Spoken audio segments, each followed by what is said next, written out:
Shalom saudaraku yang terkasih di dalam nama Tuhan Yesus Kristus.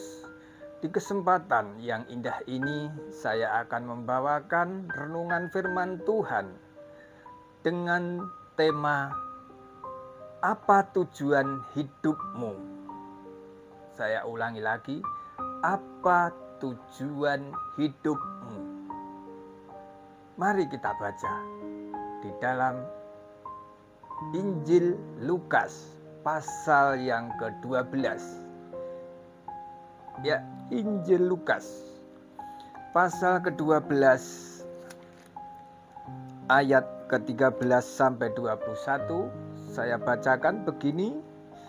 Orang kaya yang bodoh. Seorang dari orang banyak itu berkata kepada Yesus, "Guru, katakanlah kepada saudaraku supaya ia berbagi warisan dengan aku." Tetapi Yesus berkata kepadanya, "Saudara, siapakah yang telah mengangkat aku menjadi hakim atau pengantara atas kamu?" Katanya lagi kepada mereka, "Berjaga-jagalah dan waspadalah terhadap segala ketamakan, sebab walaupun seorang berlimpah-limpah hartanya, hidupnya tidaklah tergantung daripada kekayaannya itu." Kemudian ia mengatakan kepada mereka suatu perumpamaan. Katanya, "Ada seorang kaya, tanahnya berlimpah-limpah hasilnya. Ia bertanya dalam hatinya, 'Apakah yang harus aku perbuat? Sebab aku tidak mempunyai tempat di mana aku dapat menyimpan hasil tanahku.' Lalu katanya, 'Inilah yang akan aku perbuat. Aku akan merombak lumbung-lumbungku dan aku akan mendirikan yang lebih besar, dan aku akan menyimpan di dalamnya segala gandum dan barang-barangku. Sesudah itu aku akan berkata kepada jiwaku, jiwaku, ada padamu banyak barang, tertimbun untuk bertahun-tahun lamanya. Beristirahatlah, makanlah, minumlah, dan bersenang-senanglah.' Tetapi firman Allah kepadanya, 'Hai orang bodoh, pada malam hari ini juga jiwamu akan diambil daripadamu, dan apa yang telah kau sediakan, untuk siapakah itu nanti? Demikianlah jadinya dengan orang yang mengumpulkan harta bagi dirinya sendiri, jikalau ia tidak kaya di hadapan Allah." Saya ulangi lagi pada ayat yang ke-15. Di sini dikatakan, "Berjaga-jagalah dan waspadalah terhadap segala ketamakan, sebab walaupun seorang berlimpah-limpah hartanya, hidupnya tidaklah tergantung daripada kekayaannya itu." Amin. Saudaraku yang terkasih dalam nama Tuhan Yesus Kristus, antara kebutuhan diri dan kebutuhan bersama kita sering bertabrakan, di mana saat ini, zaman sekarang ini, banyak orang hanya mementingkan kebutuhan dirinya sendiri. Kita bisa lihat di kota-kota besar, mereka hanya mementingkan kebutuhannya, kepentingannya untuk dirinya sendiri, paling tidak untuk keluarganya sendiri, mungkin sebelahnya. Mereka tidak mau tahu mereka mau makan atau tidak makan. Itu terserah dia. Saya nggak mau tahu, yang penting saya sendiri. Apakah kita sebagai umat pilihan Tuhan, di dalam kehidupan ini, di dalam kita bermasyarakat, bersosial, kehidupan kita seperti itu.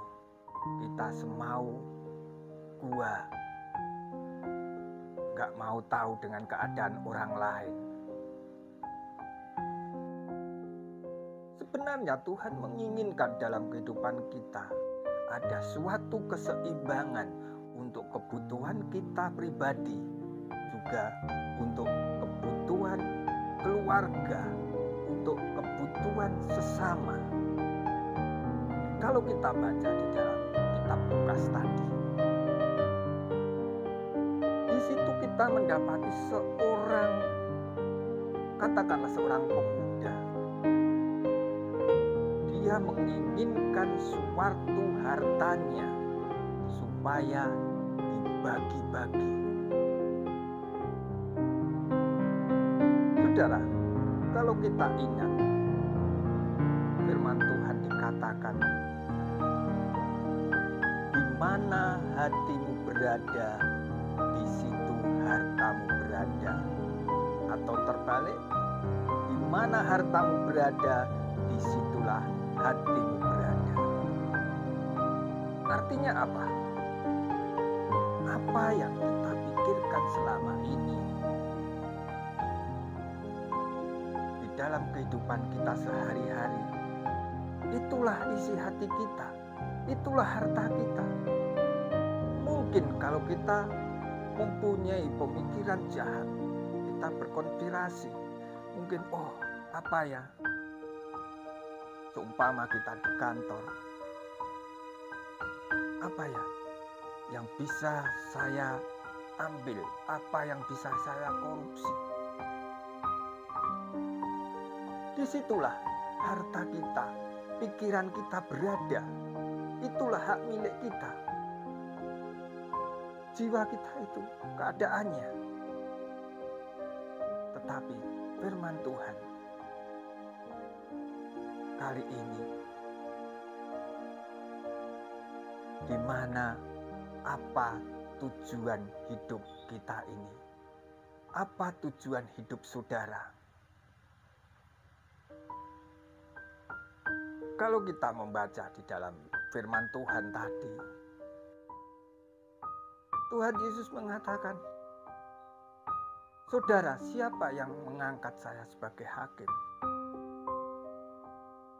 Sebab tahu, Yesus tahu, orang kaya ini hanya berpikirannya masalah harta.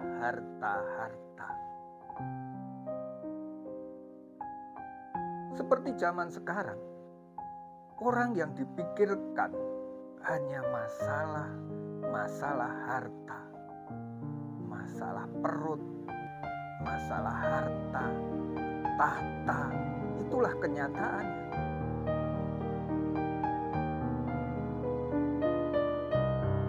Kita tidak bisa memungkiri zaman sekarang ini. Orang ibarat kata bangun tidur, ya sudah yang dipikirkan apa? Seperti di kota-kota besar, semua orang sibuk hanya mencari harta dan harta. Memang tidak salah di dalam kehidupan kita mencari harta. Memang kita harus mencari nafkah. Tetapi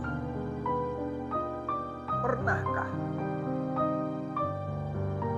kita mempunyai sesuatu yang berharga, katakanlah harta, itu juga untuk orang lain, untuk memberkati orang lain, atau hanya untuk diri sendiri?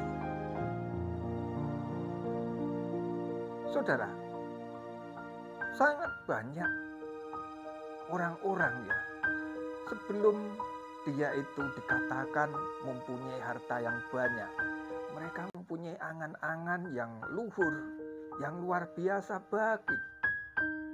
Mereka mempunyai angan-angan, ya seumpamanya saya itu mempunyai harta, atau saya itu nanti kaya, mempunyai uang yang banyak, saya akan membagi-bagikan kepada orang yang membutuhkan. Bagus saudaraku, di dalam rencana-rencana itu. Tetapi kalau mereka sudah diberkati oleh Tuhan, mungkin dengan ya sudah lumayan lah, atau sudah melimpah, masihkah mempunyai pemikiran seperti itu? Ingin membagi, mungkin sekali dua kali mereka masih bisa berbagi, tapi lama-lama berpikir, wah, kalau terus-terusan kita terus berbagi dengan sesama kita, nanti hartaku habis.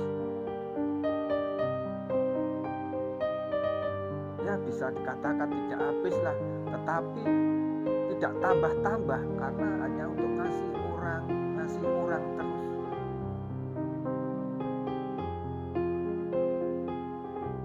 Nah, saudaraku, begitulah rencana-rencana manusia.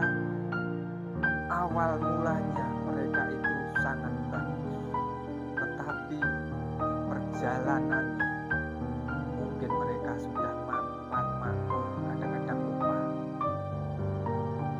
Contoh saja, kalau mereka sudah kaya, saya sudah beli mobil, mobilnya kok sudah jelek ya, ada keluaran baru, beli lagi. Oh ini kok satu, ini untuk istriku, saya belikan. Oh ini untuk anakku, saya belikan sendiri-sendiri. Kebanyakan manusia hanya untuk kebutuhan sendiri terus, tapi lupa untuk sesamanya. Saudaraku, kita lihat pengalaman orang kaya di dalam Injil Lukas ini. Mereka yang dipikirkan hanya masalah harta dan harta, tetapi mereka lupa tujuan hidupnya. Apakah tujuan hidup manusia ini? Apakah tujuan hidup kita ini? Saudaraku, banyak zaman sekarang ini orang-orang kalau ditanya apa tujuan hidup saudara, untuk siapa dulu? Kalau saya sudah tua, ya menikmati masa tua. Saya bekerja selama ini sudah banting tulang. Saya ingin menyekolahkan anak yang tinggi, nanti biar jadi orang yang pandai, yang bisa bekerja di pekerjaan yang mapan, yang tinggi. Begitu juga ada yang orang yang masih muda, mereka mempunyai cita-cita sungguh luar biasa. Banyaklah dilihat di luar sana. Ada yang mengatakan muda kaya raya, tua poya-poya, mati masuk surga. Banyak orang di luar sana mengatakan gitu. Apakah tujuan hidup kita sesimpel itu? Hanya sampai di situ. Kalau tujuan hidup kita hanya sampai di situ, kita sudah berhenti. Karena kita sudah mencapai apa yang kita cita-citakan, apa yang menjadi tujuan hidup kita. Tetapi mari kita kembali ke dalam firman Tuhan. Apa tujuan hidup saudara? Lewat pemberitaan firman Tuhan tentang orang kaya ini, orang kaya yang bodoh. Mereka hanya memikirkan harta kekayaannya saja.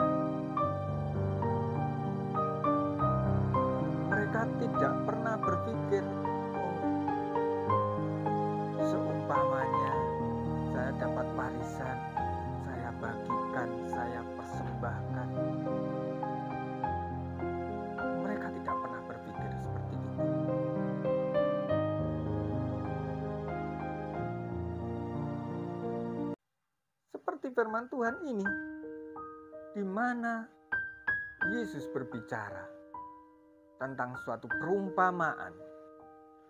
Ada seorang yang kaya, yang luar biasa, banyak ladang-ladangnya, banyak tanahnya. Di dalam Alkitab dikatakan banyak tanah-tanahnya, ladangnya. Mungkin kalau Yesus lahir tahun 2022 ini, mungkin pakai perumpamaan tidak hanya tanah-tanah, pakai perumpamaan mobil-mobilnya yang banyak, rumah yang tingkatnya berapa, mungkin 10-20. Tetapi zaman dahulu memberikan perumpamaan orang kaya itu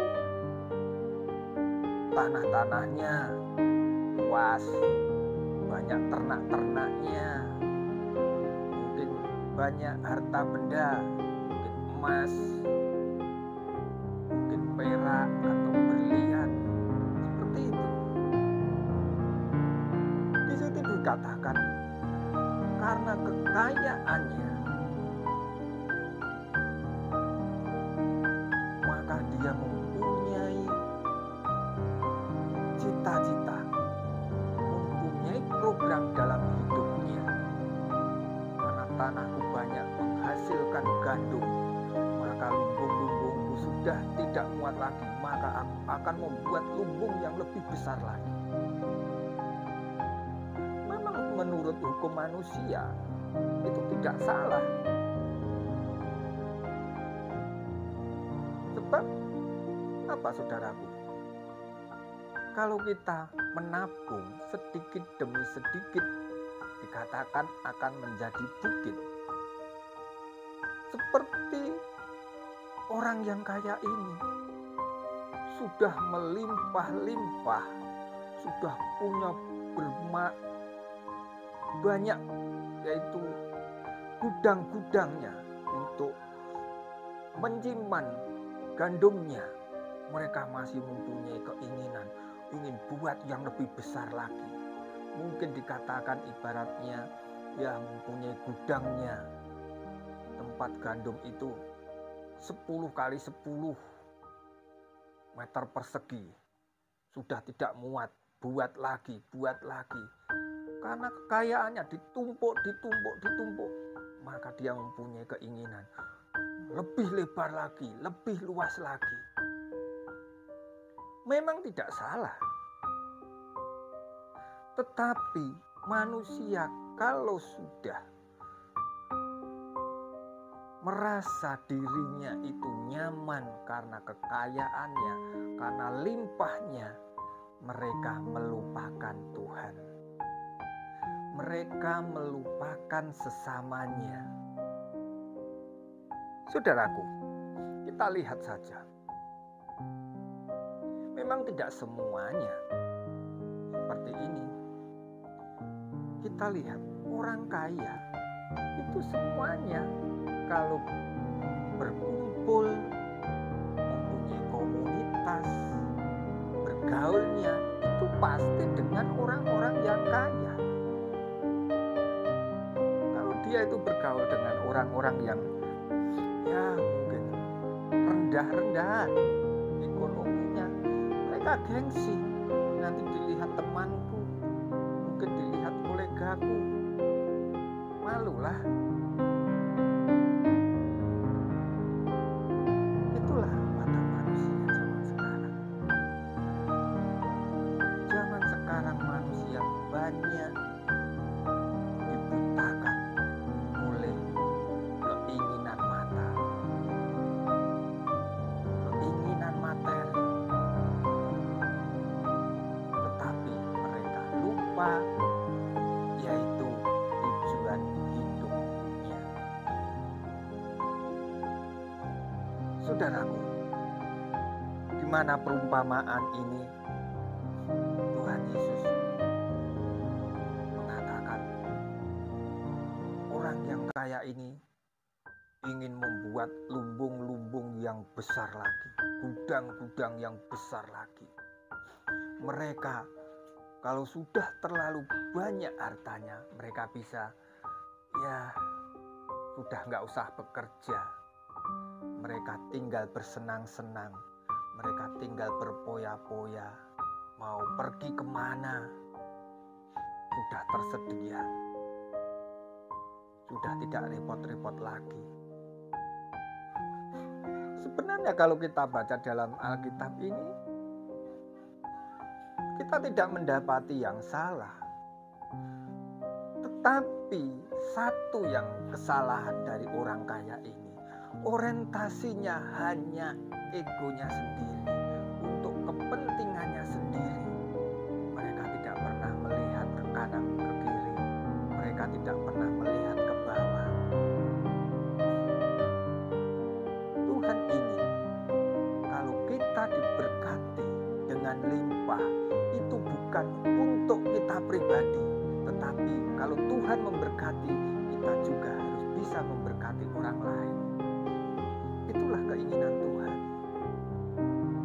Maka dari itu, kalau kita diberkati oleh Tuhan, ingat, kita juga hanya diberi. Maka kita harus belajar dari Sang Pemberi ini kepada orang lain yang membutuhkan. Jangan kita terus seperti dalam Alkitab ini. Biarlah aku bisa tenang.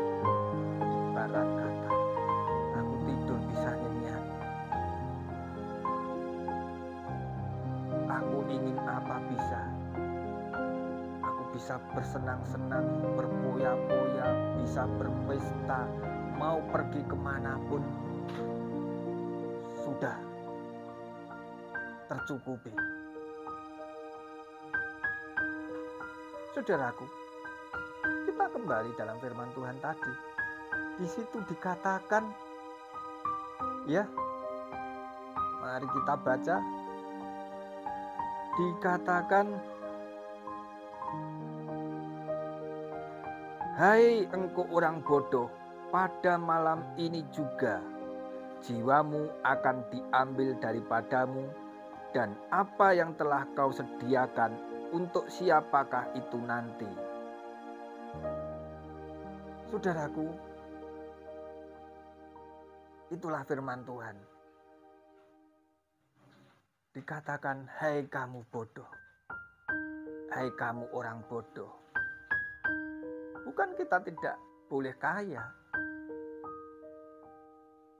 tetapi tujuan kita, tujuan hidup kita, yaitu untuk kemuliaan Tuhan. Kita bisa berbagi bersama kepada orang-orang lain. Sebab firman Tuhan juga mengatakan bahwa harus kaya di hadapan Allah. Bukan hanya kaya di dunia ini, tetapi kita harus kaya di hadapan Allah. Kalau ukuran manusia, kekayaan adalah mempunyai harta benda, mempunyai kedudukan, harta benda yang melimpah, mungkin mobilnya 10, motornya berapa, tanahnya, perhiasannya, rumahnya. Itulah standar manusia. Kaya. Tapi di sini dikatakan kita harus kaya di hadapan Allah. Bagaimanakah kita harus kaya di hadapan Allah? Kalau standar manusia kaya seperti tadi saya katakan, tetapi di sini standar kaya Allah itu melebihi dari standar kekayaan manusia. Apakah itu standar kekayaan Allah? Standarnya adalah salah satu moral di dalam hidup kita. Kita harus mempunyai moral yang baik, pemikiran yang baik. Kita peduli dengan sesama. Itulah standar Tuhan, kaya di hadapan Tuhan. Tuhan tidak memandang kalau kamu di dunia mempunyai harta benda yang melimpah.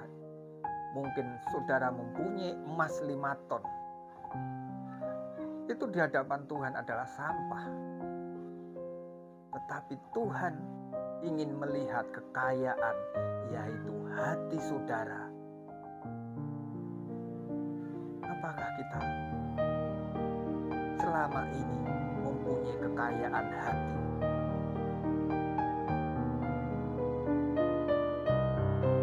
Itu hanya salah satu contoh kaya di hadapan Allah. Kita mempunyai kepedulian. Jadi itulah standar Tuhan. Kalau standar manusia mempunyai harta, tapi standar Tuhan adalah hati kita. Sebab di hadapan Tuhan, orang kaya itu bukan karena hartanya, tetapi orang yang mau mengulurkan tangan, mau memberkati, yang mau peduli. Itulah orang yang kaya, kaya hatinya. Sebab saudara, kita pikir kita mempunyai kekayaan yang luar biasa di dunia ini. Firman Tuhan mengatakan, hari ini nyawamu akan saya cabut. Apakah saudara akan membawa harta yang melimpah itu? Tidak, saudara.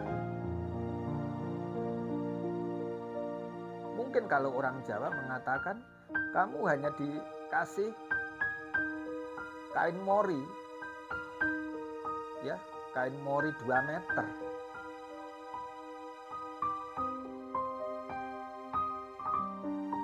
Tetapi yang bisa kembali kepada Allah adalah jiwa kita, roh kita.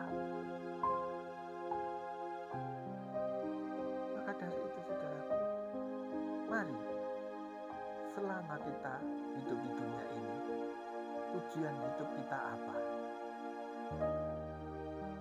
Tujuan hidup kita untuk memuliakan Tuhan.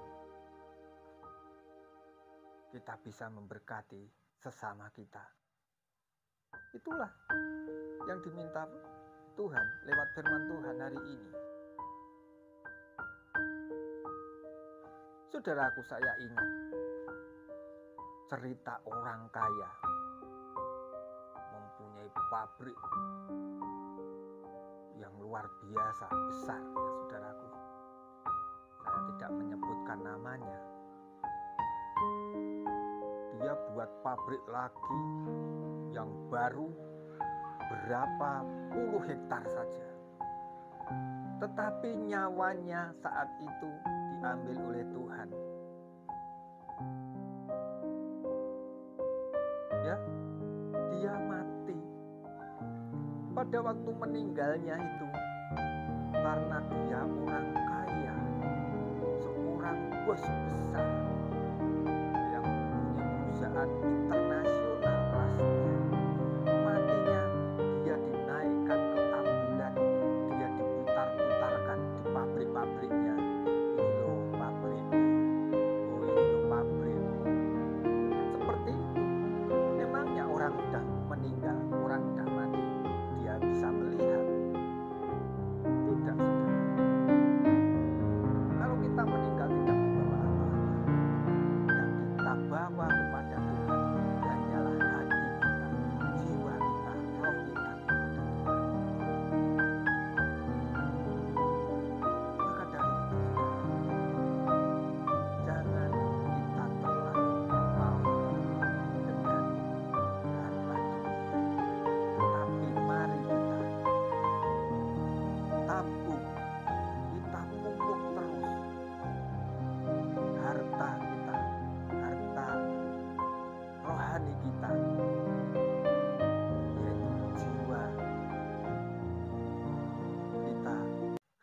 kita, yaitu saling mengasihi sesama, terlebih kita mengasihi pada Tuhan.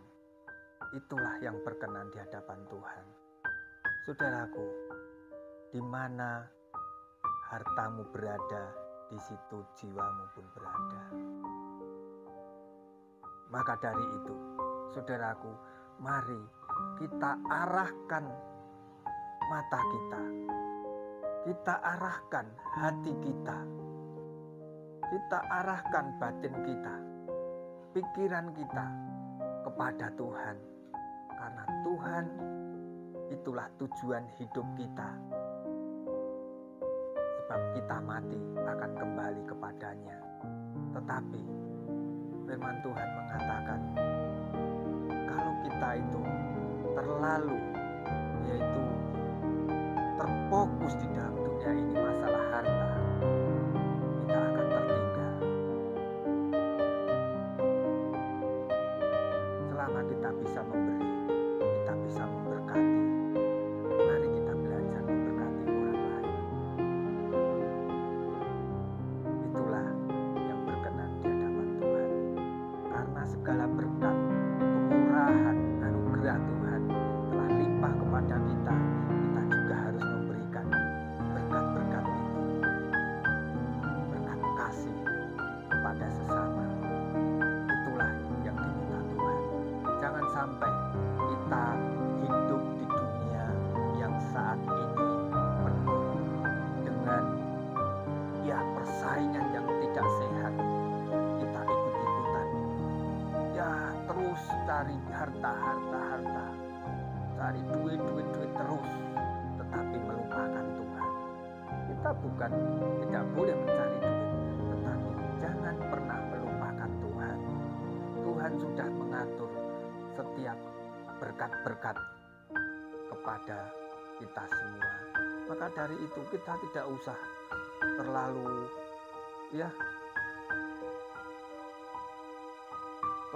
kalau orang Jawa dikatakan gege mongso, atau terlalu menggebu-gebu cari dunia ini sampai menghalalkan segala cara, melupakan Tuhan.